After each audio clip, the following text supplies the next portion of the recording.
Now at 10, a Joplin-based organization hosts a counseling session to help parents of kids dealing with anxiety. Plus, the Carthage School Board meets to discuss a bond bringing in a performing arts center and new baseball field. And the Joplin City Council will meet tomorrow to discuss bringing a new entertainment venue to the city. The 4 states' most watched news starts now. Joplin area parents trying to help their children deal with anxiety get a lesson on how to do that. This is KOAM News at 10. I'm Dow Quick. KOAM's Amber Jenkins spoke to a counselor about how parents can educate themselves on anxiety. Parents gather at Journey Towards Hope in Joplin to learn how to help their kids deal with anxiety. The founder, Travis Boland, wanted to be proactive when he noticed an uptick in anxiety in his clients. As I've been preparing for this workshop, I have noticed more and more people have anxiety and are stressed. And last week I had 3 new clients that walked into my office, and all 3 had anxiety. Parents are not only using this workshop to learn about anxiety, but how to connect to their kids in a constantly changing world. I'm going to sound like every old man on the planet, but things are different, so different than when I grew up. And the stresses they're under now are so different than when I grew up. I don't have the tools. The Counseling Center wants to supply parents with tools so they can feel empowered rather than hopeless when their kids deal with anxiety. And I need tools in my tool belt so that I can be the dad. Okay, hey, I know you're fighting this. This is where we're going to go. This is how we're going to get there. Just give me some time, grab my hand, and let's go. One of the strongest tools parents have is communicating. During the workshop, parents learn how to talk through anxiety rather than adding to it. Be aware that they're triggering the anxiety by putting too much pressure, like you have to make all A's or you have to do better at sports. But they just want their children to be their best. But sometimes parents aren't aware that their words are sometimes what's giving their child that more anxiety. Reporting in Joplin, Amber Jenkins, KOAM News. Journey Towards Hope plans to have more free workshops for children and parents. The Carthage School Board met tonight to discuss a bond proposal that's similar to one that's been on the ballot before. The $18 million bond would go toward funding a performing arts center and a baseball field. If approved, it would continue the current tax rate through 2040. This bond issue will be on the April ballot. When the Joplin City Council meets tomorrow, one item on the agenda will be the proposed B&B Theater at the southeast corner of 32nd Street and Hammonds Boulevard. If approved by the council, the new theater will feature laser projection, heated leather recliners, a bar and grill, and an arcade. The decision for a B&B to come to Joplin was easy. It's pretty easy for us to say thanks but no thanks to a number of things. This is one, though, that raised a lot of eyebrows in our office, and I think one that we wanted to make work. And when we got a good look at what was going on, all of the explosive growth in that area with retail, hotels, residential, food and beverage, it was pretty obvious that a theatrical anchor would make. The total cost for the project is estimated to be more than $33 million. Pittsburgh residents will vote whether to continue a public safety sales tax in the next election. The tax went into effect on March of 2014. The 0.5% sales tax goes towards the Pittsburgh Police and Fire Departments for equipment, staffing, and technology. Any purchases, sales tax that is generated in the city itself, if it's a current resident in Pittsburgh or a visitor to Pittsburgh, be it a college student or just somebody traveling through town, would benefit from that. That proposal is going to be on the ballot April 11th in a special election. If renewed, that tax would continue through 2033. Some area first responders gathered at Downstream Casino today for the annual Guardians Conference. That's an event where experts in the emergency response field share their expertise. Classes are held with topics ranging from burns to cardiac events to farm accidents. Teaches EMS and healthcare workers. Fire instructors will teach fire, and then we have some law enforcement classes that are taught by law enforcement. But most of the classes, they're welcome to go to any of the classes that they want to. If some of the EMS workers want to go into law enforcement classes, they can, and vice versa. Attendance to the conference was limited to 500 participants. That three-day event runs through Wednesday. Crawford County Mental Health is announcing the launch of their new same-day access program. KOAM Shagun Bamadeli has more. Same-day access will be a new method of accessibility for services where the mental health center offers intake assessment on the same day without a scheduling delay or wait list. They come in and we do an assessment we call an intake, and at that intake we determine what mental illness they might be diagnosed with and what services our agency would have that would best fit their needs. And so we have a small discussion at the end of that interview and make referrals that the patient would want. The new program comes as the agency is trying to improve more patient access. Well, our agency is trying to get certified as a CCBHC, so that's a Certified Community Behavioral Health Center, and improving our access, meaning quickening the time that we can get patients in is a part of that. And so we are launching this model to be faster and to meet that certification. The new director of same-day access and housing, Jason Southard, says the county had the community in mind. A number of reasons, primarily so that folks can get help faster. When people are in crisis or people need help, tomorrow or the next day often is not soon enough. So we really think this is going to improve efficiency and the quality of care and how fast we can serve more people in our community. The agency will be able to do intakes from other areas. We can do intakes for folks from anywhere, but if they reside in other catchment areas, as we call them, we likely would refer out to other agencies to best serve them in their communities if they don't live close by. Reporting in Pittsburgh, Shagun Bamadeli, KOAM News. The same-day access program officially starts on March 20th. Chief Meteorologist Doug Eddy joins us now with a first look at the weather. Well, it definitely turned out to be a great Monday for us today. Big warm up compared to what we have seen over the past couple days. Push 70. Started at 36. Normal high is at 52. So quite a bit above where we should be for this time of the year. We do have a lot of mid and upper level clouds, and we are going to see a lot of clouds once again as we go into Tuesday ahead of our next storm system. It's developing out toward the west, but this doesn't really directly affect us until we get into late tomorrow night and then heading into Wednesday. All right, temperatures, most of us are sitting mid to upper 40s to near 50 degrees. So it's not bad. We're going to drop back into the upper 30s later on tonight, but a quick rebound.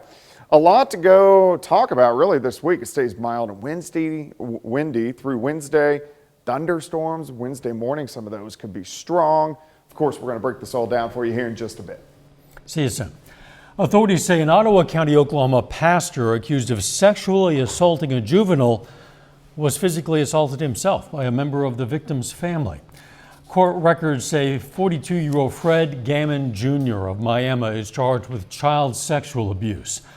Authorities say the abuse allegedly began when Gammon became the pastor of Wayside Assembly of God Church in Wyandotte. Gammon is free on bail now. The Miami police chief says a relative of the victim attacked Gammon, hitting him several times. Coming up, we're going to look back at the life of former President Jimmy Carter as he spends his final days in hospice. Plus, President Biden makes a surprise visit to Ukraine and shares a message. No additional upcharges. Never have been, never will be. Food for Less, Joplin, Springfield. On this President's Day, the 39th U.S. Commander-in-Chief is on many Americans' minds. It was announced over the weekend that former President Jimmy Carter is elected to enter home hospice care rather than receive future medical treatment. Reporter Mike Helgren brings us some of the reaction from Carter's hometown of Plains, Georgia. Former President Jimmy Carter rested at home on this President's Day, joined by his wife Rosalind and other family and friends. CBS News spoke to Carter's personal pastor, Tony Loudon, shortly after he visited with the 98-year-old. He's convinced that he's going to a better place. Loudon spoke at the Baptist Church in Plains, Georgia, where Carter once taught Sunday school. I am so blessed to be in JC's life. So blessed to be around true grace. Carter's name and image are just about everywhere here in his hometown, where he's lived for more than 4 decades since leaving office.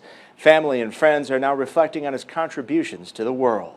All the people that love him and respect him and come here, it's just time for us to step up, and carry on that legacy. Those who never met Carter are also paying their respects with a visit to Plains. I hope it's a peaceful journey for him and his family.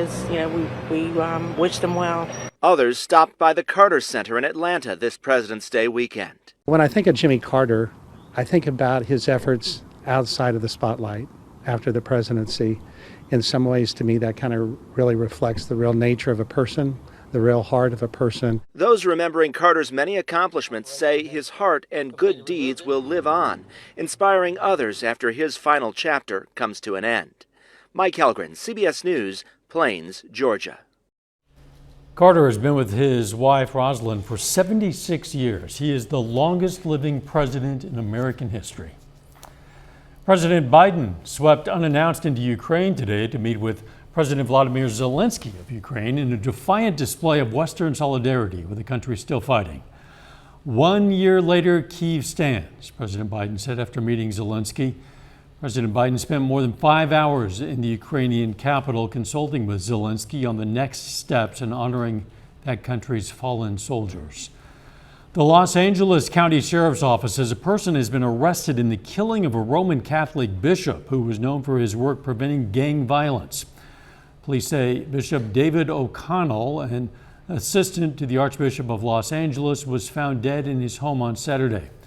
Bishop O'Connell was born in Ireland in 1953, but served as a priest and bishop in LA County for 45 years. A little bit later, how the Quapaw Nation encouraged students to get involved with education. Plus, it looks like more thunderstorms back in the forecast. Those details are coming up next.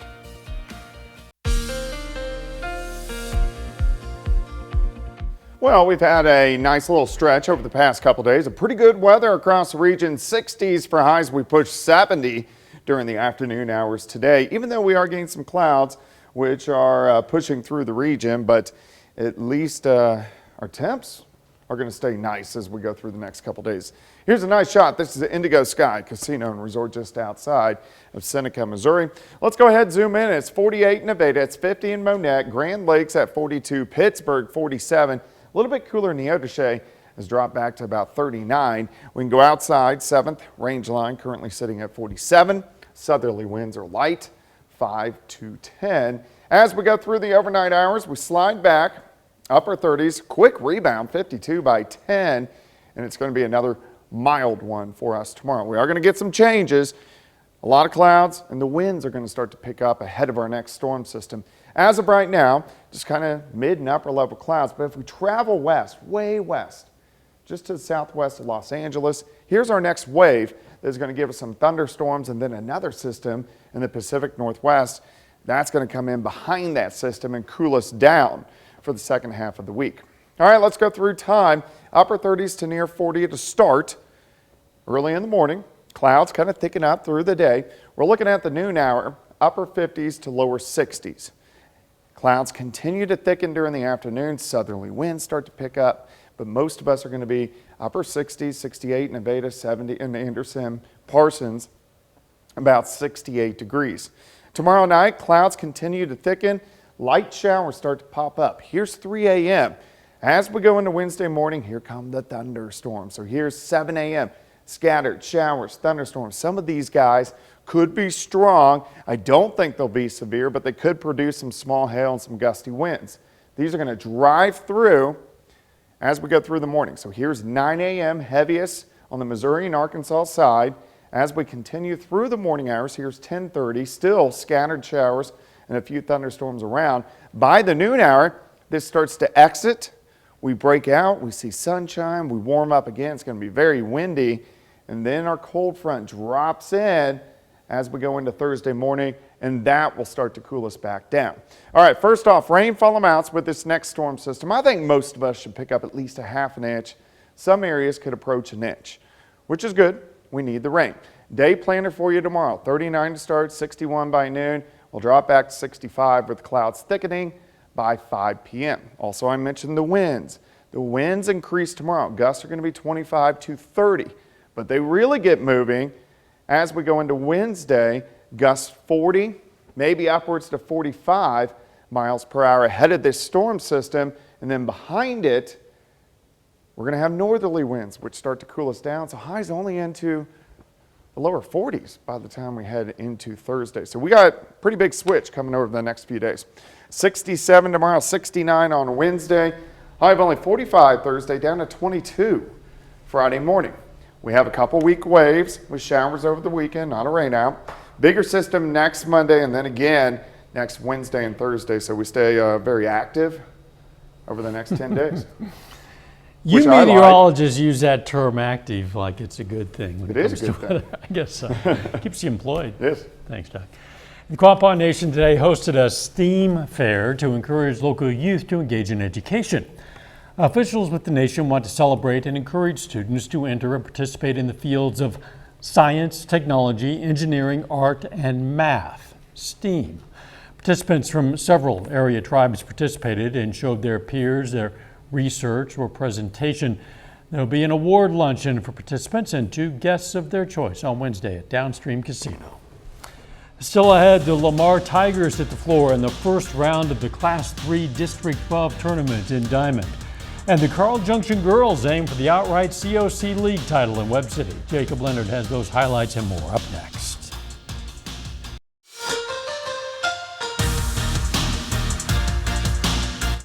Well, we have a COC rivalry game tonight in Webb City. The Webb City girls welcome in the Carl Junction Bulldogs in the final game of the regular season.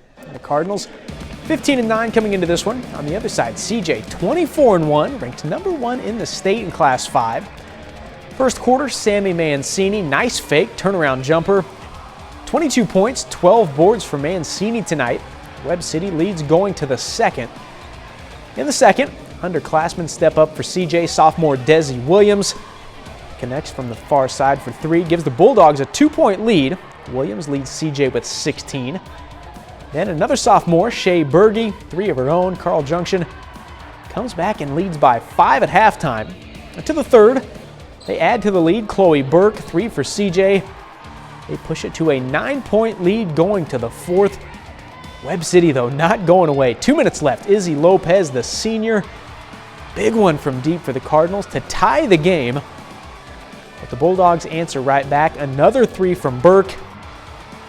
Then Destiny Berge, short jumper is good. Berge scores 15. Carl Junction holds off Webb City 56-53. The Bulldogs are undefeated, outright COC champions. In Diamond, the Lamar Tigers face Clever in the first round of the Class 3 District 12 tournament. First quarter, hot start for Clever. Lane Mendenhall knocks down the 3. Blue Jays out to an early lead. Then early in the second period, Braden Virch from the right side. His 3 is good. Clever opens their lead up to 14. It's 20-6. Second half, though, here comes Lamar. Austin Wilkerson drives, easy 2. Wilkerson scores 10. Tigers come all the way back to lead by 1. Then Ian Googie in the fourth, good from deep. He leads Lamar with 19 points tonight. The Tigers come back to win and move on, beating Clever 61-53. At the college level, the Kansas Jayhawks move up the national rankings this week. They're up 2 spots to number 3 in the latest AP poll released today. KU is 22-5 overall after beating 8th-ranked Baylor on Saturday. The Kansas State Wildcats are down 2 spots in the poll this week. They went 1-1 in a pair of games last week, falling to Oklahoma on Tuesday before bouncing back with a 6-point win over 19th-ranked Iowa State on Saturday. Pittsburgh State and Missouri Southern have swept the weekly MIAA baseball and softball awards this week. Pitt State's Paxton Hayes is the MIAA softball hitter of the week after a big weekend in the Pitt Triangular against Wayne State and Drury. Hayes hit .692 in 4 games with 2 doubles, 4 home runs. She drove in 19. Right now, she's second in the conference with 21 total RBIs in 14 games for Pitt State. Now, the MIAA Softball Pitcher of the Week is Missouri Southern's Avery Tallman. She made 4 appearances last week with 3 starts. She picked up 3 wins and 7 strikeouts while allowing just a .269 batting average. Now, the biggest of her 3 wins was on Sunday. Tallman threw a complete game for the Lions in their 6-2 win over 16th ranked Southern Arkansas. She has 8 wins in the circle this season, tied for the most in the MIAA. And the MIAA Baseball Pitcher of the Week is Pitt State's Zach Shoemaker.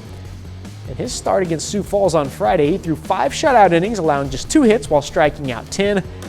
He's now 2-0 to begin the season with a .75 ERA, 19 strikeouts in just 12 innings of work. And finally, Missouri Southern's Nate Miskowski. He's the MIAA Baseball Hitter of the Week. He hit .722 with 13 hits, 4 homers, and 10 RBIs. He's second in the MIAA with 22 hits in 12 games. Also tied for second in the conference in home runs. He's already got 4 this season. So that CJ Webb City girls game, I was at that game. Webb City gave them all they can handle, but CJ wins, and they're heading into the playoffs with a 25-1 record. Wow. They're good. Apparently so. We'll be right back. Yeah, it's still winter, and we're going to probably get some wintry weather at some point. But in the meantime, you know, we're getting a little preview of spring. Yeah, it looks pretty good. We were near 70 for us today, near 70 over the next couple days. Thunderstorms Wednesday morning, kind of springish because some of those could be stronger, and then turning much colder Thursday and Friday. Final sports notes. As it's going to be nice tomorrow, go check out Missouri Southern Baseball. They're at home against Drury at 2 p.m. We're going to have those highlights right here tomorrow night. Very good. Thanks for joining us. Morning show starts at 5 a.m. Let's make it a great